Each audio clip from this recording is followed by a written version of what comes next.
What's good guys, Alex here, and today I'm coming at you with no dragon, no nothing, just completely pure Cyber Dragon machine dupe build, going for that OTK.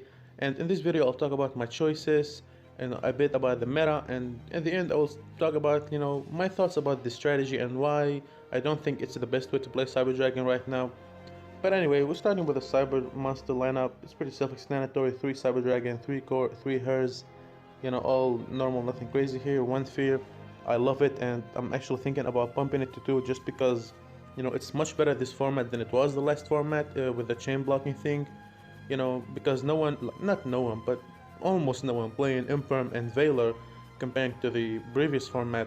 Gamma and Ash are much more popular, and Herald of the Orange Light if you're playing against Drytron, and they are all, you know, can directly hit your core. Veer can just be amazing against them, especially against Gamma and Herald, because they not only negate but also destroy your monster, so you lose that body on field. However, Veer is an extra body on field, easy way to make Anaconda, easy way to make Ziegler, so it's just advantage all over, right? It's not machine dupe target, but still, it's still such a good card. One master, some people play two. I can understand it, especially in a machine dupe build. I just like one more. Some people play three, and I think that's just incorrect. But hey, it's on you. Two soldier. No need to play three really, because first you're playing dupe, and so you have other ways to make infinity than soldier.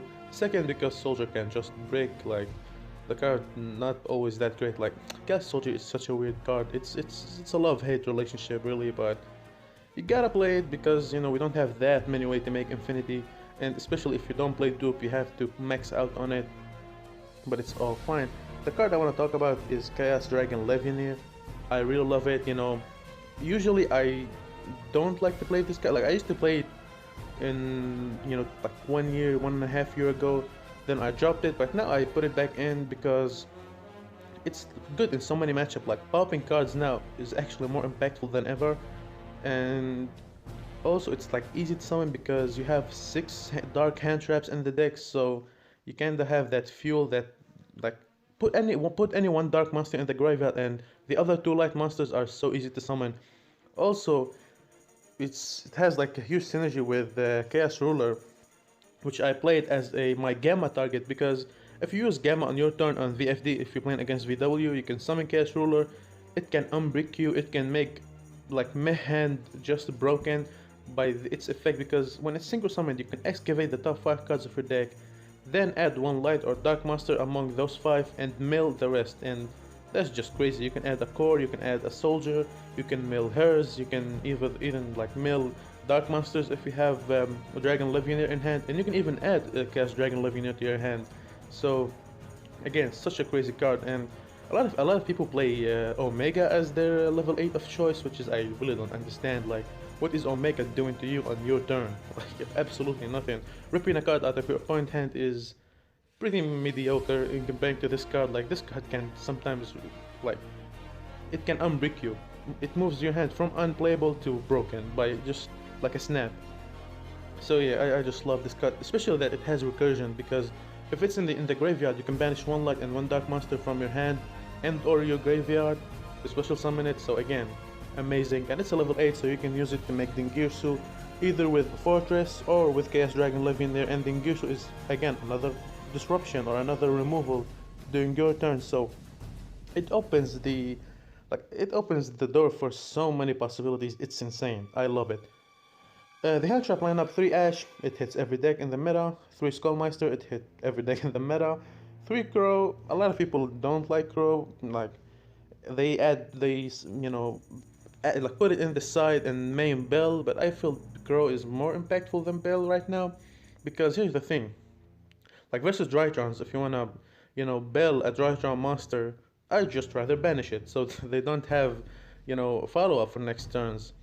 Same thing for, against VW, it's much better than Bell, let's put it that way. And Virtual Worlds and Drytrons are the most popular, most powerful decks right now, especially with the new VW support coming in Blazing Vortex. So I feel Crow is like main deck worthy right now, and even in against matchup like Dinos are still around, it can hit it. Invoked, it can hit it. It can remove Alistair, which is good.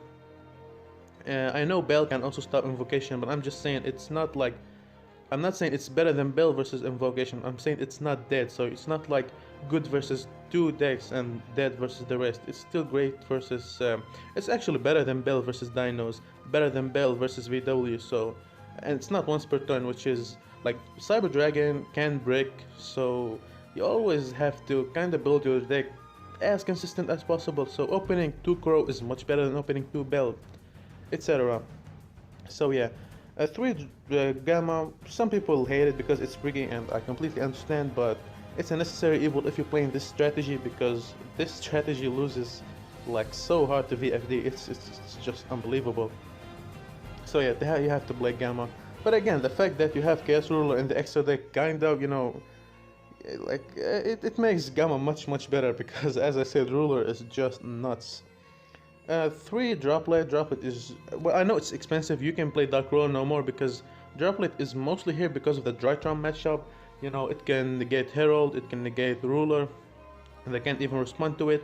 And so does Dark Ruler no more, but the difference that first, this is a quick play, so you can, even if you're going first, you can set it as a disruption because you most of the time will have El Mirage or Anaconda just on your field doing absolutely nothing. You can use them as a fuel for Droplet. Second, Dark Ruler no more prevent you from dealing damage, which sometimes can hurt you versus Drytrons. If you don't kill them and you don't have like the best of boards, they can come back easily. So yeah, but again, if you don't have Droplet, Dark Ruler no more is your second best option. The rest of the deck is normal: 3 emergency, 3 dupe, and your 4 one-offs. There's nothing to talk about there.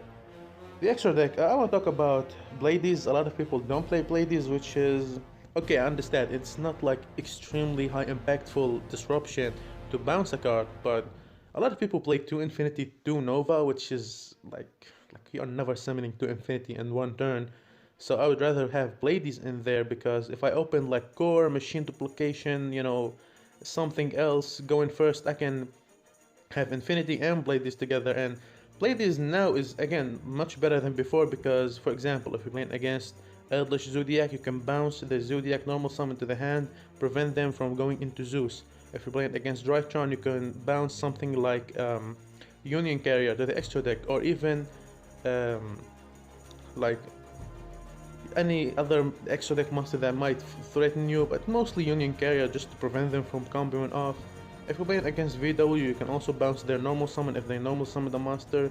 So it's much better than just having a dead Infinity and a dead Nova in the extra deck, right? It gives you a better going first board, that's all I mean. The next card is Dingirsu. I explained it. Level 8, rank 8. Chaos Dragon Legionnaire, Fortress, and Chaos Ruler are your main, targets to go into with this card. Next is Zeus. Again, I know it's expensive and you don't have to play it. If you have it, then you must play it, but if you don't have it, it's fine, you don't need to play it. It's not that crucial. I just love to have it because Dingirsu can give you 4 materials Zeus, and Infinity can give you 4 materials Zeus. So, that's really sweet because remember, Dingirsu can attach a banished machine to it as a material. So that's always really good. 2 Rampage, 1 Twin for the Cyberlord, 1 Fortress, 1 Mega Fleet, and the Chaos Ruler. For the side deck, a 3 summon limit for going first because, Drytrons and VW both just, they can't do anything under 3 summons, right? They can't do anything impactful under 3 summons, so, this card is just nuts, especially if you have, Infinity, Bladies. If you have a good setup on turn 1, you're good. And you can get rid of it because here's the fun thing. Legionnaire can pop any 2 cards on the field. You don't have to have to pop your opponent monsters, cards. And Rampage can also just pop this card, and Droplet can send it to the graveyard and get something. So you have multiple ways to get rid of it if you feel like it's holding you back. So it's all fine. Harvest Feather Duster and 3 Lightning Storm. So kind of 4 Harvest Feather Duster in that matter. I know again Storm is expensive, so if you don't have it, you can play 2 Cosmic Cyclones and 1 Red Reboot instead of the 3 Storms. Even though I know that destroying Eldritch back row is not the best thing to do, but if you are going to OTK them, it's fine, they won't have time to recover. I'm actually playing the second Mega Fleet in the side deck. You can remove it if you want, but I just have it here because There's some rogue matchups you would need this card in matches like, Salamangreat, believe it or not, are actually stealing some top 16s and top 32s here and there.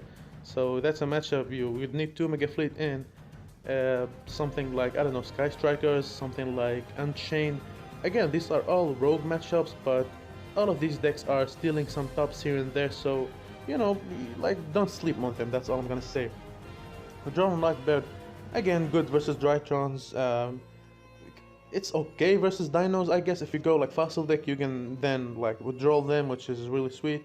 Artifact Lancia, good versus Dinos, good versus VW, and 3 Bell in the side for Eldritch matchup, most likely, especially if you're playing against pure Eldritch, you would have to remove the Gamma package and the Droplet because they don't do anything, and then you can play 3 Bell and your 4 back row removal instead of them. So that was it for the deck profile. If you have any questions, please leave them in the comment below. But I want to talk about one quick thing here. Why I don't like this strategy with Cyber Dragon, this format. Now first, it's bricky, let's face it. It's not as consistent as, let's say, the trap build. And I'm gonna talk about the trap build more in a new video I'll upload very soon with my updated trap build deck list, but this deck already plays a lot of Garnets. 3 Cyber Dragon, that's a Garnet, let's face it. Like, what is doing in your hand going second, really? Special summoning itself on the board is not the most, crazy or impactful thing you can think of.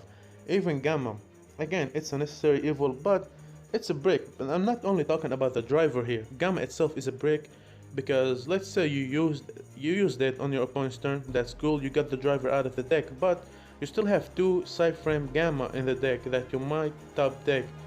So, these are dead cards.